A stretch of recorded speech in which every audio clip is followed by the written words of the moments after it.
In today's episode, Robert asks, how do I determine? Actually, no, he has a really long question here. Here's my challenging opportunity. I'm not a marketer, but my employer wants me to market our products because I know them all well. I see a video like yours, and my first reaction is, oh, crap, I know very little of this at all.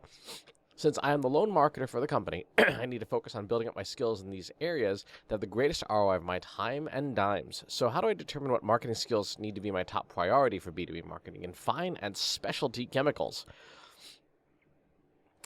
That's a tall ask.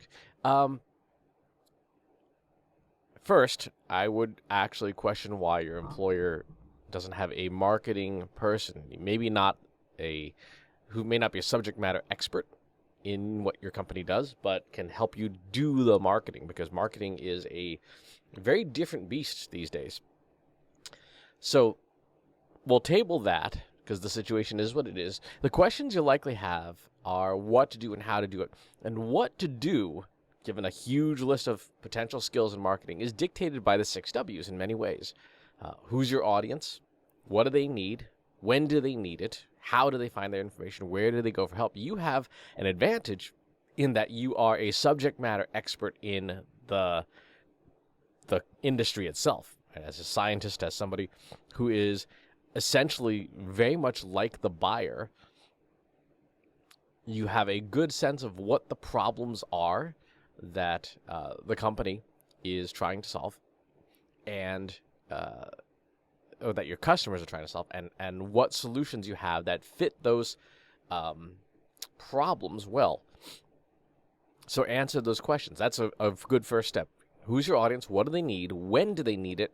Where do they go for help? How do they find their information? I would assume why they need this to be able to do their own businesses.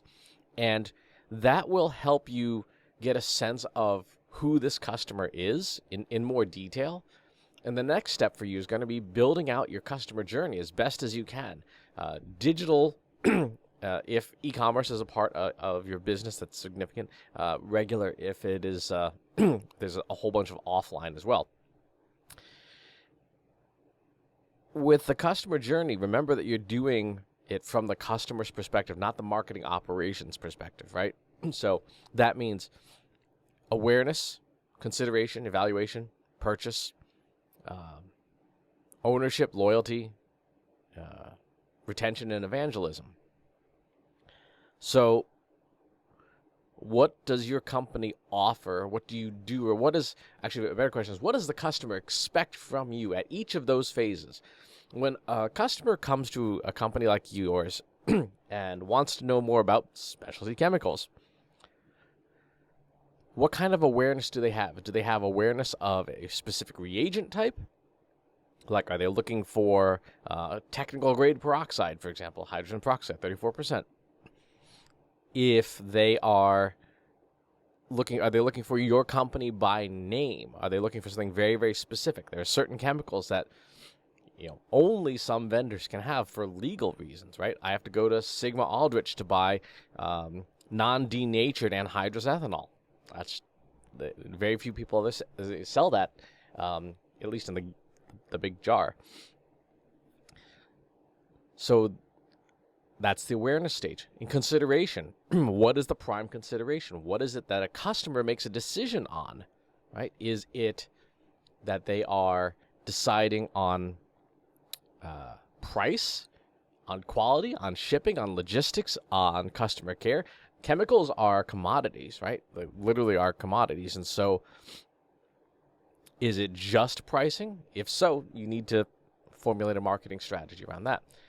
When it comes to evaluation, how does that work, right? Are there things in your marketing that slow down the purchase, RFPs or vendor certifications and things like that? Are there things that you know from a buyer's perspective are inconvenient, right? How much paperwork do I have to do just to buy what I need, when everyone and their cousin has this expectation from the consumer side that buying something should be as easy as going on Amazon and getting it? Well, it's a little harder to do that with certain substances. And then the purchase process. How do you accelerate the purchase process and make it easier for the customer?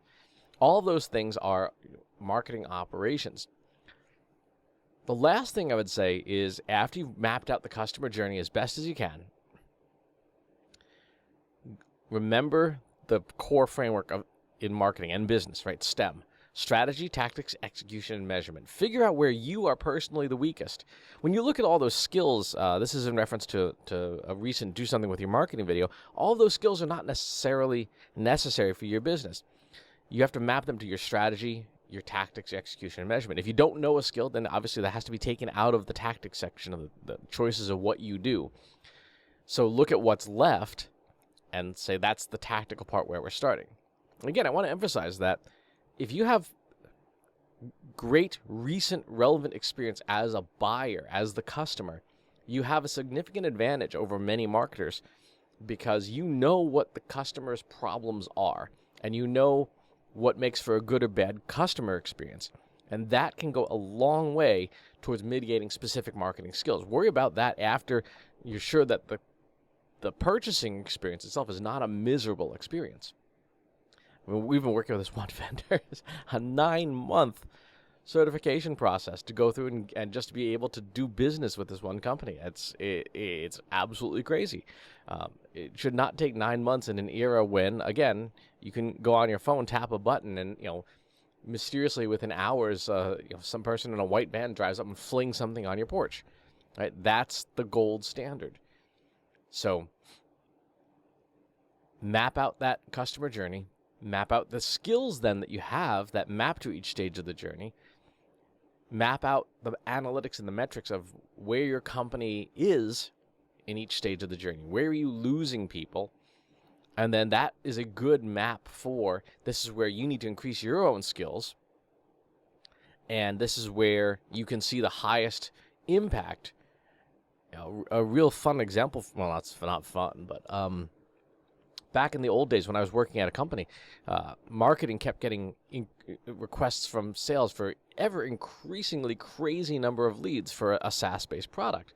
1,000 leads a month, 2,000 leads a month, 3,000 leads a month. Like, we need 3,000 leads this month. And I was like, what are you doing over there that you need 3,000 leads a month? And when we dug around and looked at the data, sales was closing at a roughly 1% closing rate, right? So if sales could have just gotten from 1 to 2%, they would have doubled their revenue. And instead, they were asking marketing to triple the number of leads it was sending over. Well, in this industry, there are only so many eligible customers. So it was clearly a case where that is the weakest point in that operations funnel. And that is the point where, as a marketer, if you have the ability to influence that part of the business, you should, because you're going to waste a lot of time and money fixing the part of the operation that is not the weakest link. You've got to find the weakest link and fix that first. That, more than anything, will fix a lot of problems in marketing. So, good question, Robert. If you need some help, you know where to find us, because it sounds like you've got your hands really, really full. As always, please leave comments below. Please subscribe to the YouTube channel and to the newsletter. I'll talk to you soon. Want help solving your company's data, analytics, and digital marketing problems? Visit trustinsights.ai today and let us know how we can help you.